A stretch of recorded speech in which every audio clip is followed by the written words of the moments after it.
Next, I'm going to cover taking cash for a transaction. As usual, you'll enter or scan the items being purchased. Press the Cash Quick key.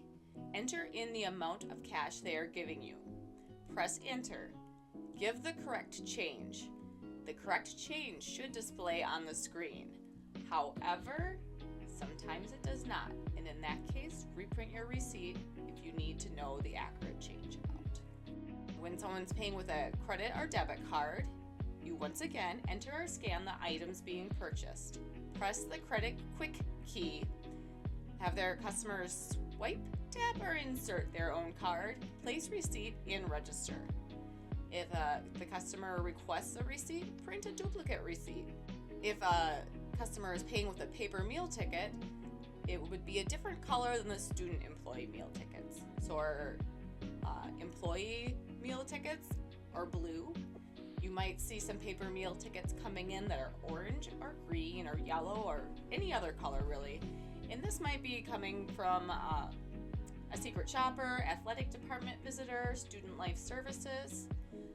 So it's important to note there will be a purchase amount on the front of the meal ticket. The purchase cannot go over that amount and no change is never given back. Meal tickets cannot be combined with other meal tickets if balance is over. When redeeming the meal ticket, you enter or scan the items being purchased. Press the Total Quick key. If the total over the allowed amount on the card, enter the allowed amount on the ticket and press the paper meal ticket key.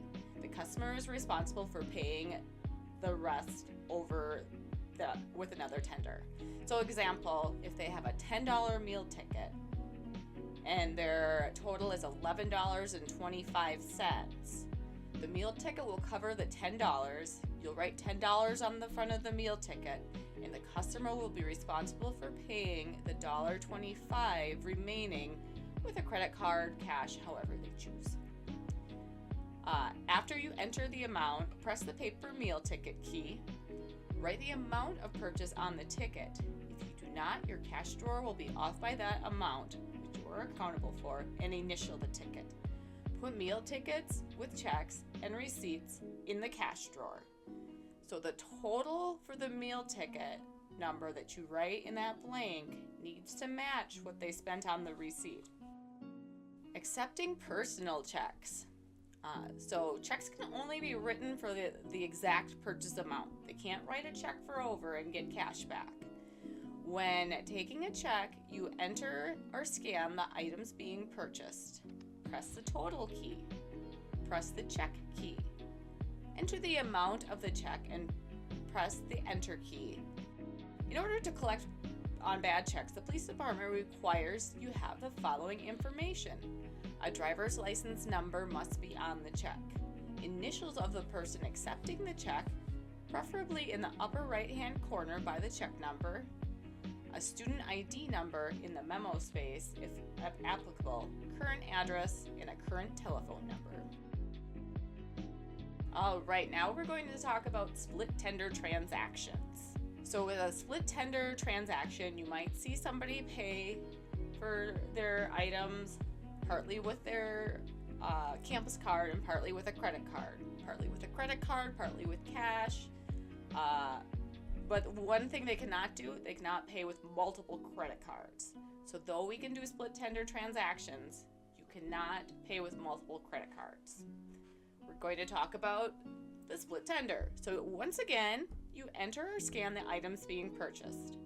Press the Total key, type the amount and tender preferred for the first part of the transaction. Always do cash transactions second and press appropriate key. So if their total is $10.25 and they want to pay $10 on their credit card, 25 cents in cash, you would type in $10 and credit card. And they would swipe their card, and the remaining balance of that 25 cents could be paid in cash, at which point you would hit it 25 cents in cash. So when doing a split transaction, I'm going to go over it one more time. Type the dollar amount, preferred tender for the first part of the transaction. And remember, you're always going to do cash transactions second.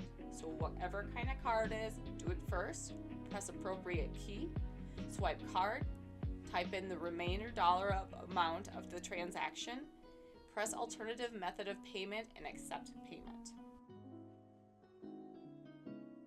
All right, the beverage rewards cards. You'll see people coming through with these little cards that get stamped every time they buy a bulk beverage. When they come to redeem one, you're going to follow the following steps. Press hot or cold 20-ounce beverage key. Press the coupon key. Press free beverage reward key. Press total to close the transaction. Write void on the ticket and put the coffee card in register. Print receipt and place it with the card. Refill mug club. So you might see a customer come in with their own mug for coffee or soda. And at that point, you're going to want to ring it up as a beverage. So 20-ounce cold beverage, 20-ounce hot beverage.